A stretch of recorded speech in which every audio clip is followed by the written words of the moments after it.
Juragan, assalamualaikum. Bertemu lagi dengan Pak D. Kali ini Pak D akan membahas saklar tanda bahaya atau sering disebut dengan saklar hazard.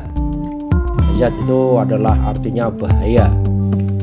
Nah, saklar tanda bahaya ini itu merupakan saklar kontak saja, yo. Jadi intinya begini, intinya dia itu dari tiga-tiganya ini tidak peduli mana yang jadi input, yang pasti duanya itu adalah output, yang satunya adalah sebagai input. Nah, itu kuncinya di situ.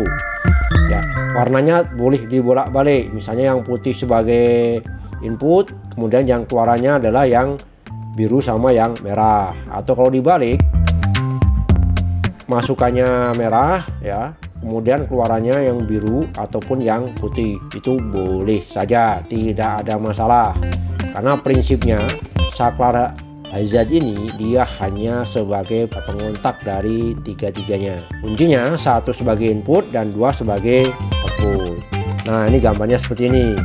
Jadi tiga-tiganya ini merupakan kontak bareng. Jadi kalau ini ditekan, ya kalau ditekan itu dia merah ini akan kontak ke biru dan hitam. 2 dan 3 itu merupakan lampunya. Nah, itu misalnya S1 L2, kemudian dihubungkan ke aki dan kemudian positifnya masuk ke salah satu di sini. Kalau ini dipencet, otomatis dua-duanya ini akan menyala karena dia saklarnya ini berupa paralel. Ya, kontak paralel. Dan saklar ini sebenarnya merupakan saklar tanda perhatian. Ya, tanda perhatian. Jadi kalau ini ditekan itu nanti berarti ada tanda perhatian, yaitu berupa dua lampu ini yang umumnya itu berkedip. Nah, dia sebagai tanda bahaya ya, atau tanda perhatian atau attention signal switch. Nah, itu lebih tepatnya seperti itu ya. Jadi ini bukan saklar berbahaya tapi saklar tanda bahaya. Jadi ada mekanisme perhatiannya. Oke, untuk yang rangkaian ini, nah rangkaian punya Pak D ini ibaratnya positifnya saya masukkan ke yang merah, boleh. Nah, positifnya masuk ke biru atau hitam boleh Pak D, boleh saja, bolak-balik boleh ya. Yang penting satu sebagai input dan dua sebagai output, itu kuncinya. Oke oh, jangan bingung. Nah, perhatikan cara merangkainya ini seperti ini, mudah sekali. Ini saya coba saja ya, ini ada aki. Positifnya selalu dikasih fuse yo, biar aman, biar tidak kobong. Nah, ini yang negatif, ini yang negatif. Nah, ini positif dan itu yang negatif. Nah, ini ada lampu. Nah, lampunya dari 3 saya ambil 2 saja ya. Ini negatifnya saya jadikan di sini. Nah, itu.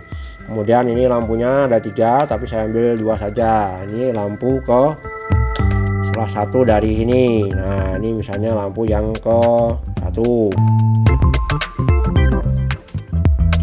dan ini lampu yang ke 2. Nah, kemudian ini adalah dapat masukkan ke, nah itu udah nyala toh. Nah, coba saya matikan. Nah, jadi intinya kalau ditekan itu dua-duanya bareng nyala. Nah, ini gambarnya seperti ini. Jadi kalau ini saya tekan, ini yang merahnya akan kontak ke lampu 1 dan ke lampu 2 gitu ya. Ini itu. Kemudian kalau dibalik gimana Pak D, yang negatif dapat positif? Oh, tidak ada masalah. Ini gambarnya yang kedua. Nah, ini ibaratnya sebagai jalur sumber negatifnya, kendali negatif itu mungkin seperti itu ya. Ini jadi ada ini saklar nih, yang negatif ini nanti dapat negatif, kemudian positifnya langsung. Jadi yang diputus itu yang negatif, itu berarti dia kendalinya negatif.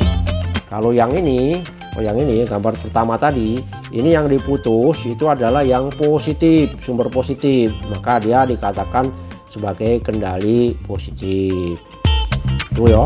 Jadi ini nanti akan saya jelaskan di pertemuan yang nanti ada relay, perbedaan relay ya, 4 kaki dan 5 kaki. Tapi Pak D belum punya relaynya, jadi ini dulu ya, saklar hazard ini dulu. Yang nanti akan saya kaitkan dengan saklar sein ya, saklar lampu kanan kiri yang berkedip. Nah, nanti akan saya bahas itu juga. Bagaimana caranya merangkai lampu sen, kan Pak D jelaskan. Yang penting Anda udah tahu prinsipnya. Saklar hazard itu adalah merupakan saklar paralel dan dia hanya mengontakkan ke dalam satu input menjadi dua output kedua lampu. Oke ya, begitu saja. Semoga bermanfaat. Salam jumpa lagi di saklar sen dan relay berikutnya. Terima kasih. Wabillahi taufiq wal hidayah. Wassalamualaikum warahmatullahi wabarakatuh.